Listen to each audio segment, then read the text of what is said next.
Salve, salve torcedores espalhados por todo o Brasil, por toda a América, por todo o mundo. Espero que todos vocês estejam bem, né? Ontem vários confrontos da Copa do Brasil e eu quero iniciar falando do confronto entre Flamengo e Atlético Paranaense. Flamengo 2, Atlético Paranaense em um jogo de ida das quartas de finais da Copa do Brasil 2023. Alguns pontos importantes que podemos destacar no jogo. Os tempos, né? Primeiramente a questão do primeiro tempo, do segundo tempo, a questão do gramado do Maracanã, a questão também da liderança técnica do De Arrascaeta, que em mais uma partida o jogador vem se destacando e sendo peça fundamental no esquema do técnico Jorge Sampaoli. Curtir, compartilhar e não se esquecer de se inscrever no canal Flamarcou, porque 75% dos nossos espectadores ainda não são inscritos.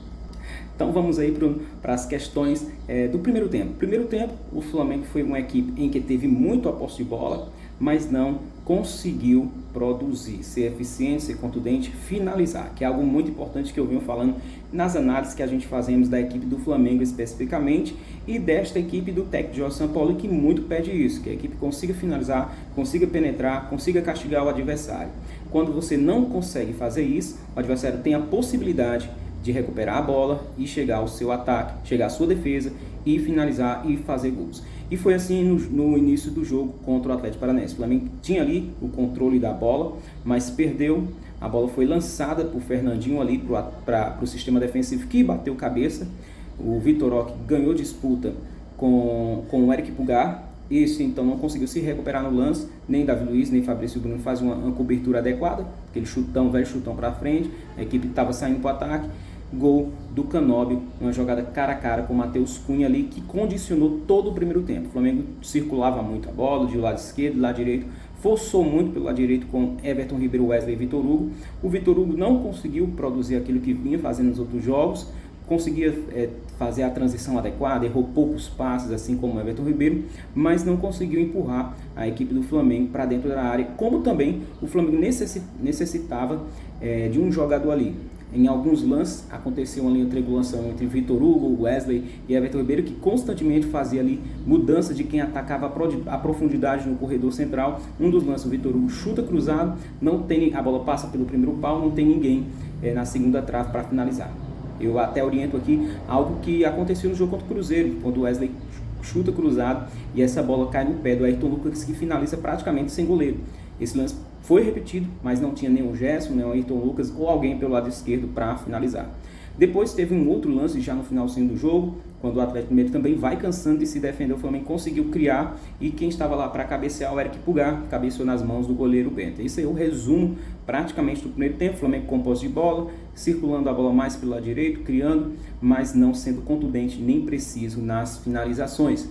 E veio o segundo tempo, algumas mudanças de comportamento, não de mudança. O técnico Jorge Sampaoli não movimentou a equipe, não fez alterações, não entrou com nenhum atacante, nem com outro jogador que pudesse dar mais penetração, mais eficiência no ataque, finalizasse. Então a equipe conseguiu até empatar o jogo na realidade, com o Pedro num lance magistral do De Arrascaeta, em que ele começa a criar, faz o drible ali na intermediária da área, ali na zona 14, dá um passe excelente para o Gerson, que vem do lado direito, este chuta cruzado, a bola fica naquele respinga entre o goleiro, entre o zagueiro, e aí a bola sobra para o Arrascaeta, que tenta o domínio e o Maxson faz o pênalti, um lance duvidoso ali para muitos, mas para quem viu o lance, claro, o Arrascaeta cavou o pênalti, pode ter cavado, quantos jogadores cavam penalidades, né? Vimos até mesmo aí nessa Copa do Brasil um pênalti que foi dado escandaloso, né, para o Rony, muito menos que esse. Aconteceu praticamente nada, o jogador do Fortaleza pega somente a bola, não pega o jogador e ainda foi marcada a penalidade. E então, no meu ponto de vista, a arbitragem foi corretamente, mesmo tendo sido preciso consultar o VAR, o pênalti foi bem marcado porque o jogador não pega a bola, acerta apenas o jogador e mesmo falta sem querer, é pênalti dentro da área. Aconteceu, o Flamengo empatou com o Pedro e ali mudou. O Atlético Paranaense quis sair. Jorge Sampaoli acho que demorou um pouquinho para mexer, para colocar um outro atacante, para ocupar o corredor central lateral ali, entre o lateral que subia. O técnico interino do Atlético Paranaense também mudou, tirou o Matos, colocou o Kelvin, porque ia ter necessidade de ter um jogador veloz para acompanhar o Bruno Henrique, mas em poucos minutos o Flamengo conseguiu a virada com o Bruno Henrique novamente de Arrascaeta, jogada pelo lado direito, em um lance do Everton Ribeiro, que o jogador põe a mão na bola parada, e o Flamengo faz o gol. Uma das coisas que eu tenho observado nos últimos jogos do Flamengo é a bola parada do Flamengo é muito forte. Até assistindo o jogo com a minha filha, ela questionou porque em um lance o Bruno Henrique tinha deixado a bola sair. Aí eu disse, você vai ver que pode sair um gol de bola parada. E foi justamente o gol que saiu do Flamengo, gol do Léo Pereira, o terceiro gol do Flamengo no jogo contra o Alcas pela Libertadores. Então o Flamengo tem essa bola parada, então o Flamengo muitas vezes procura aquela falta ali na intermediária, deixa a bola sair na linha de fundo, porque o Flamengo está bem estruturado quanto às cobranças de tiro livre, né? Cobrança de bola parada. A Arrascaeta até quase fez um gol, né? No primeiro tempo ali, a bola passou muito perto. Então esse foi o retrato do segundo tempo. E quanto à liderança, quanto à liderança aí do Jorge de Arrascaeta, né? O jogador que se apresenta para o jogo, tanto do lado esquerdo, corredor central, quanto pelo lado direito, ele tem se apresentado, é o jogador mais que participa das jogadas claras do Flamengo. O Flamengo conseguiu conquistar, criar 5 chances claras, todas elas construídas, certo, pela equipe. Não foi jogadas em que a equipe adversária errou, não, foi o Flamengo propondo o jogo, conseguiu criar, isso é muito bom. Então o Flamengo é uma equipe que tem construído. Foi muito pouco comparado às outras partidas, porque o Flamengo é a equipe que mais cria chances no futebol brasileiro.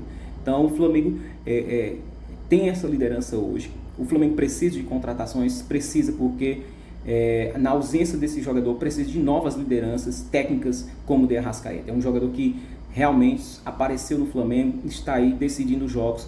E também falar do Bruno Henrique, que mais uma vez, em um jogo grande, apareceu, decidiu. Poderia em outras oportunidades que teve no jogo, ter tomado outras decisões, o Flamengo ter aumentado o placar, 3-1, talvez seria o resultado mais justo para essa partida.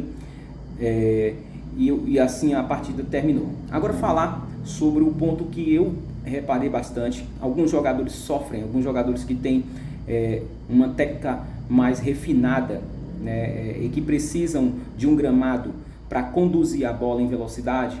O Ayrton Lucas. Para mim, Ayrton Lucas fez uma partida muito abaixo, né?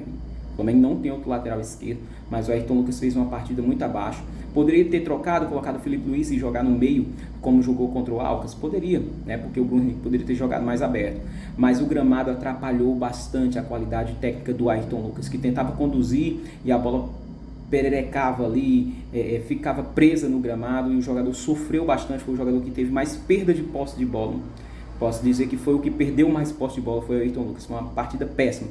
Mas tudo isso relacionado às condições do gramado. E uma equipe como o Flamengo, com muitos jogadores técnicos, com muita qualidade, que joga com a bola, não pode ter um gramado como o Maracanã.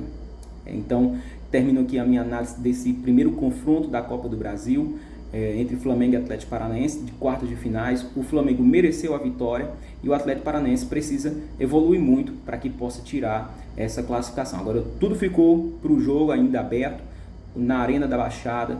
Agora a equipe do Atlético Paranaense com a sua torcida e o Flamengo com a vantagem de um gol. Resultado saiu empatado, o Flamengo se encaminha para a semifinal. Então fique ligado aí, que a gente vai fazer análise também dos próximos jogos, dos outros jogos da noite, né? Tivemos aí a vitória do América Mineiro sobre a equipe do Corinthians, não foi nenhuma surpresa, visto a qualidade hoje do futebol do Corinthians. Tivemos a grande vitória, podemos dizer assim, foi uma grande vitória do Palmeiras. Teve mais uma polêmica envolvendo as duas equipes. Dessa vez o São Paulo levou a melhor e o Palmeiras questionando novamente a arbitragem, questionando as decisões do VAR.